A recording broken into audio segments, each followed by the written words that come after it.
বলিউড অভিনেত্রী সারা আলী খানকে মাঝে মধ্যেই নানা মন্দির ও তীর্থস্থানে দর্শনে যেতে দেখা যায়। এর আগেও বিভিন্ন মন্দিরে পূজা করতে গেছেন অভিনেত্রী। পরিবার সূত্রে দুই ধর্মের আচার কম বেশি পালন করেন সাইফ কন্যা। কিন্তু এবার কামাখ্যা দেবীর দর্শন করতে গুয়াহাটি গিয়েছিলেন সারা আলী খান। সেখান থেকে সামাজিক মাধ্যম ইনস্টাগ্রামে বেশ কিছু ছবিও শেয়ার করে নেন অভিনেত্রী। সেখানে সাদা পোশাকে দেখা যায় অমৃতা কন্যাকে।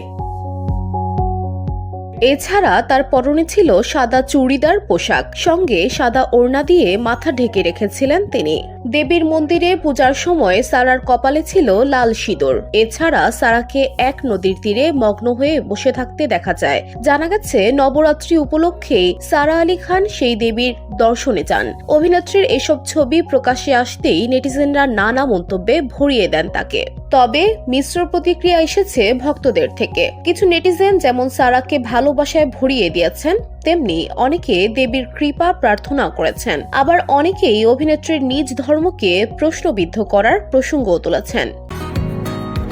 বসুন্ধরা, উত্তরা, বনশ্রী, কুড়িল ও বাড্ডা সহ রাজধানীর বিভিন্ন স্থানে অভিজাত ও অত্যাধুনিক মানের ফ্ল্যাট কেনার এক নির্ভরযোগ্য প্রতিষ্ঠান প্লেজেন্ট প্রপার্টিজ লিমিটেড। তাই আপনার স্বপ্নের আবাসনের জন্য আজই যোগাযোগ করুন।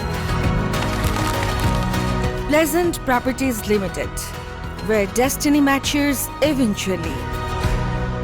যেমন এক নেটিজেন লিখেছেন, মুসলিম হওয়ার পরও এটা করা উচিত নয়। আমি সব ধর্মকে সম্মান করি, কিন্তু মুসলিমদের জন্য এটি পাপ। আল্লাহ এটি পছন্দ করেন না। আল্লাহকে খুশি করতে হবে, মানুষকে নয়। আরেক নেটিজেন লিখেছেন, তুমি কেন ইসলামিক উৎসবের কোনো ছবি শেয়ার করো না? অন্য আরেক নেটিজেন নিজের নাম বদলানোর পরামর্শ দিয়ে লিখেছেন, সারা নাম বদলে সীতা রাখো, এটাই ভালো হবে।